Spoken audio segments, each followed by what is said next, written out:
चालक तसे चाहते आलेत त्यांचं अभिनंदन.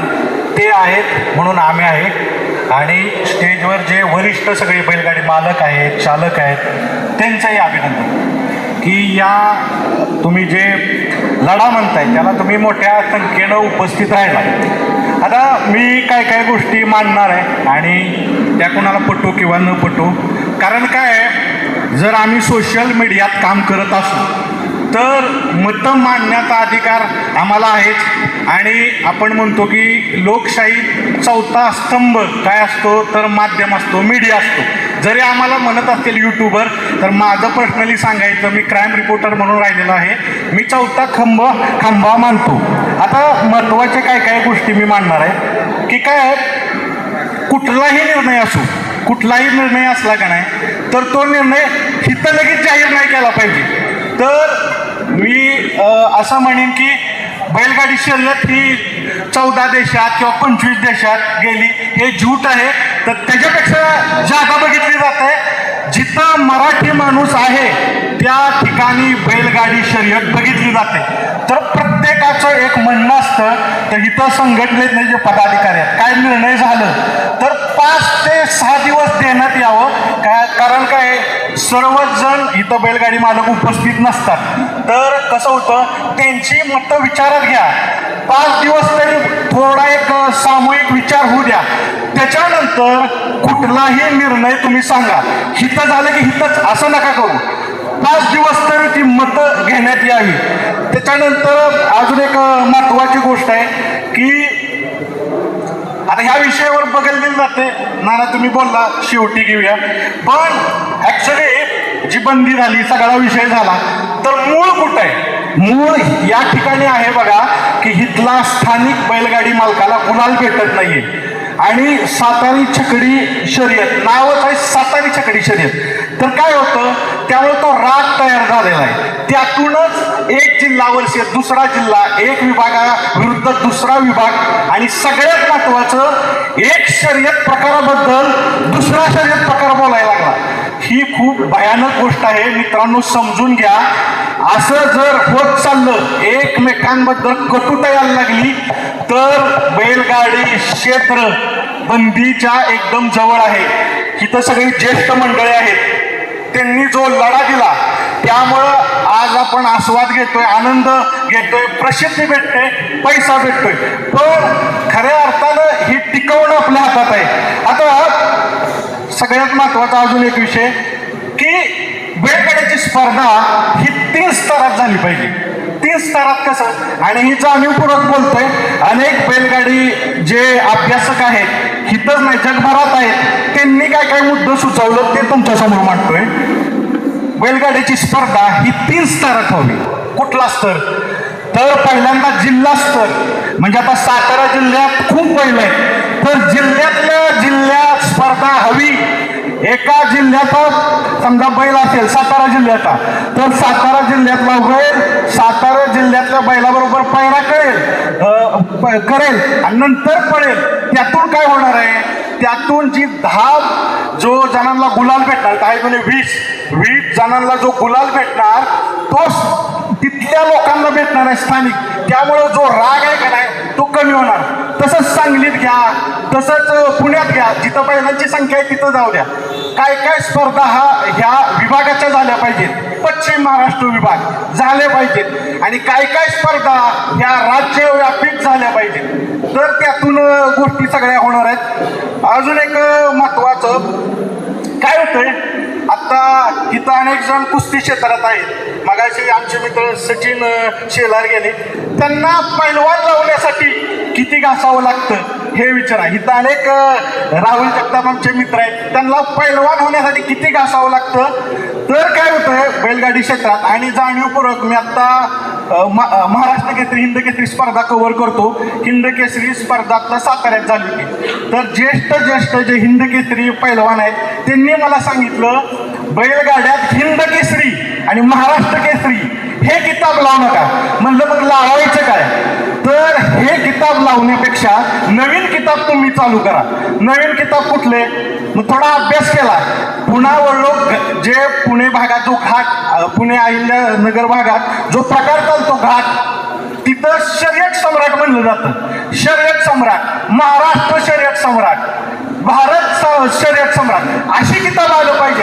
कारण आपण काय होतंय, बऱ्याचशा पैलवानांचं म्हणणं आहे की आमची किताब, आम्ही किती वर्ष मेहनत करतोय आणि महाराष्ट्र केसरी, हिंद केसरी लावू नका, तर त्यासाठी वेगळे किताब लावा. आता त्याच्यानंतर सगळ्यात महत्वाचं, आणि ह्या विषय लाईव्ह चालू नाही का,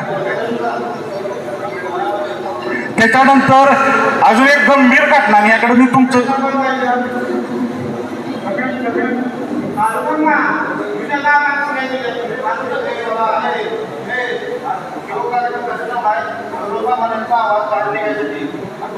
केल्या.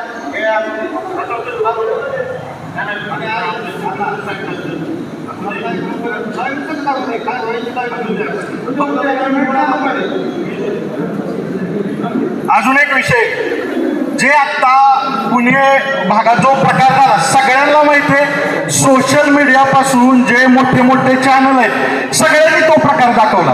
ह्यातलं एक शर्यत, जसं सांगितलं, एक शर्यत दुसऱ्या शर्यतीच्या विरुद्ध उभी राहते. आणि सगळ्यात महत्वाचं जे म्हणतात ना, युट्यूबवर बंदी, ह्याच्यावर बंदी, त्याच्यावर बंदी, तुम्हाला मी सांगतो स्पष्ट, त्या दिवशी ह्या जे प्रकरण झालं सगळ्यांना माहिती आहे, पुण्याचं प्रकरण, त्यामध्ये तपास करणारे अधिकारी ACP, मला वाटतं ACP कुठल्या रँकचे होते माहित नाही, त्यांचा कॉल आला मला, सांगा घटनाक्रम सांगा, काय झालं, कशावर झालं, कशावर बंद आहे, ह्याची उत्तरं मला देता आलं नाही. तर मी बसलेल्या सगळ्या लोकांना आणि समोर जे बैलगाडी मालक चालक आहेत, आपण पूर्ण आता कायद्याच्या आपण चौकटीत आहे, आपल्याकडं सगळ्यांचं लक्ष आहे. तुम्ही जर म्हणत असाल की बैलगाडी क्षेत्र चालू आहे, असं नाही. आज हा खेळ जागतिक लेवलचा झाला आहे. जवळजवळ प्रत्येक देशात इथं बघितलं जात आहे. आणि इथं येऊन, समजा मी बघतो काय काय ठिकाणी, इथं येऊन शिव्या दे, हे ते असलं करू नका. संसदीय भाषाच वापरा. ह्याला शिव्या द्या, त्याला शिव्या द्या. अरे इथं आपण बोलतोय, काय काय महिला बघतात, मोठ्या स्क्रीनवर महिला बघतात, लहान मुली बघतात, मुलं बघतात, आपण काय आदर्श ठेवतोय. आणि बंदीविषयी मला बोलायचं, युट्यूबवर बंदी. आता काय माहिती आहे का, मी नेहमी म्हणतो की बंदी हे व्यक्ती घालू शकतो, पण स्वीकार हे सर्वसामान्य बैलगाडी मालकच करतात. तर आता असं आहे की ह्याची बाईट घेऊ नका, त्याची बाईट घेऊ नका. अरे घटना काय, संविधान काय सांगतं. आणि काय काय लोक म्हणतात संविधान, अहो संविधानानं मला हक्क दिलाय, संविधानामुळे मी बोलतोय. तर संविधानानं हक्क दिलाय आम्हाला एखादी गोष्ट मांडायची, एखादी गोष्ट नकार द्यायची. नाना जाधव सांगत की अनेक जण अनेक राजकीय पक्षाचे जोडलेत, का विरोधी पक्ष नेता असतो, त्याला कॅबिनेट दर्जाच्या का मान्यत असते सांगा. पण सत्ताधारीच पक्ष असते ना, विरोधी पक्ष नेता हवाय. आणि मी तुम्हाला हित आश्वासन देतो, संघटना काय होते काय भविष्य ठरवल, पण विरोधाची भूमिका ही माध्यमाने घ्यायची असती. माध्यम जर कुणाचं जर पाय चाटायला लागला तर ती कुठलंही क्षेत्र थांबत नाही. मी नेहमी म्हणेन, पाय आहेत का नाही, पाय घासणार व्हा, पाय चाटणार होऊ नका. जे चाटतात खरे त्यांचं काय खरं नसतं. तर आपण पायाची झीज करू आणि हे क्षेत्र पुढे नेऊ. आणि हे क्षेत्र कुणाचं एकाचं नाहीच हो. आता नानांनी सांगितलं की तर अनेक लोक आहेत जे उभे राहिले, छोटे छोटे बैलगाडी मालक उभे राहिले, बंदीच्या काळात आले. आम्हाला विचारलं जातं तुम्ही कुठं होता बंदीच्या काळात. 2017 सालचा व्हिडिओ बघा, रेसिंग बोल लक्षात. सोशल मीडियात कोणच काय बोलत नव्हतं. आम्ही मांडलं. परत आम्हाला प्रश्न, तुम्ही काय केलं. अहो बैलगाडी क्षेत्रात वेगवेगळे घटक असतात. म्हणजे उदाहरणार्थ मला म्हणते बैल घ्या तुम्ही, तुमचा अधिकार नाही. अरे मी जर आमदारांची मुलाखत घेतली आता शिंदे साहेबांची, मला आमदार व्हावं लागतं का, मला निवडून द्यावं लागतं का. अरे माध्यम आहे, माध्यमाचा तुम्ही हे ठेवा. आणि सगळ्यात अजून एक शेवटचा गोष्ट बोलतो. आणि थांबतो. आता ही झाली टीका. काय काय वैयक्तिक गोष्टी माझ्या आहे ना, मी फिरत असतो बैलगाडी मालकाच्या.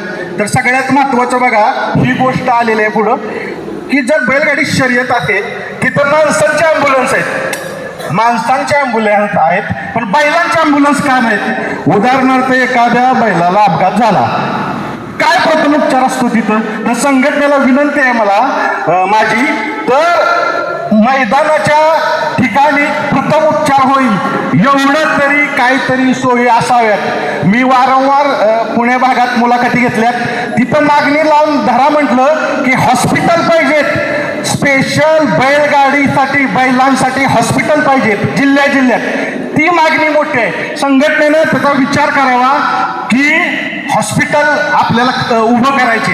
असल्या गोष्टी मांडा. असल्या गोष्टी मांडला तर सर्वजण एकत्र आहेत. पण एक छोटा ग्रुप करायचा आणि हा कसा वाईट, हा कसं, असं नका करू. एकच उदाहरण सांगतो तात्या, तुम्ही माझा वैयक्तिक विरोध केला तर मी तुमचा वैयक्तिकच विरोध करणार. आणि आता दादा आहेत तिथं, सर्व वरिष्ठ मंडळ आहेत. अहो ह्यांनी कसं खाल्लं तो. आता ताटसारखा माणूस ते म्हणतात मला मी व्यथित झालोय. काय व्यथित झालोय ह्याचा अभ्यास केला पाहिजे. मी जाणीवपूर्वक सांगतो, शेवाळ्याबांचं मार्गदर्शन म्हणजे अतिशय चांगल्या पद्धतीनं आहे आणि आपण त्यांच्यानुसार चालूया. ते मार्गदर्शक आहेत, त्यांच्यानुसार चालूया. मी त्यांच्या तोंडून कधी ऐकलं नाही की मी बैलगाडी शर्यत चालू केली, मी म्हणजे ही आहे. अहो कितीतरी खर्च केला पण एकदाही शब्द आला नाही. तर आपल्याला अशा नेतृत्वांची गरज आहे. अशा नेतृत्व जर असेल बैलगाड्यात, आम्ही स्वीकारायला तयार आहे. आणि तुम्ही जर कुठल्या गोष्टी वैयक्तिक राग धरत असाल तर तसं नका धरू.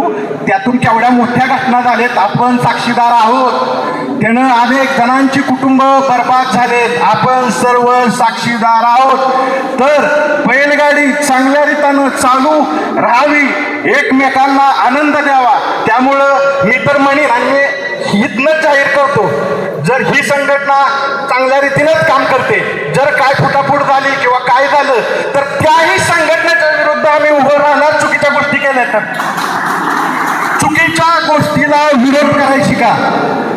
अन्याय करणार इथं लिहिलंय ना, अन्यायाविरुद्ध मेळावा नाही. जो अन्याय सहन करतो ना, तो अन्याय करणाऱ्यापेक्षा सगळ्यात दोषी असतो. तर सहन करू नका. जास्त बोलत नाहीत, भरपूर मुद्दा आहेत. फक्त एवढंच सांगतो की आपल्याला एकत्र येऊन सगळ्या गोष्टी करायचेत. प्रत्येकजण इथे आनंद घेण्यासाठी येतो आणि सर्वजण आपले बंधू आहेत, मित्र आहेत. तर आपण एकत्र येऊया. बैलगाडी शर्यतीतल्या काय काय समस्या आहेत, काय काय गोष्टी आहेत, हे एकत्र येऊन आपण त्या कशा बदलायच्या ह्या एकत्र पूर्ण आपण एकत्र येऊन ठरवूया. जाता जाता एवढंच सांगीन की स्पायडरमॅन पिक्चरमधला राहुल दादा एक तुम्हाला डायलॉग सांगतो. स्पायडरमॅनमध्ये त्यात एक वाक्य आहे इंग्लिशमध्ये, मला आवर्जून सांगायचे. Great power comes great responsibility. तुम्ही प्रसिद्ध आहे ना तर तुमच्या मोठी जबाबदारी आहे. तुम्ही जर पदाधिकारी आहे ना, तुमच्यावर मोठी जबाबदारी आहे. कारण तुम्ही त्या पद्धतीनं वागलं तरच खरं आहे. जास्त वेळ घेत नाही. तर अनेक ज्येष्ठ मंडळ आहेत. माझ्यावर जो प्रकार झाला सगळ्या महाराष्ट्रानं बघितला, काय झाला. सोशल मीडियातून मला भेटला न्याय. आता हिथं आहेत, ह्यांनी न्याय दिला. बैलगाडी मालक आहेत, मी आवर्जून राहुल दादांनी घेतली भूमिका. तर कुणाला अन्याय झाला का नाही, भूमिका घ्या. तुम्ही भूमिका घ्या, स्पष्ट बोला.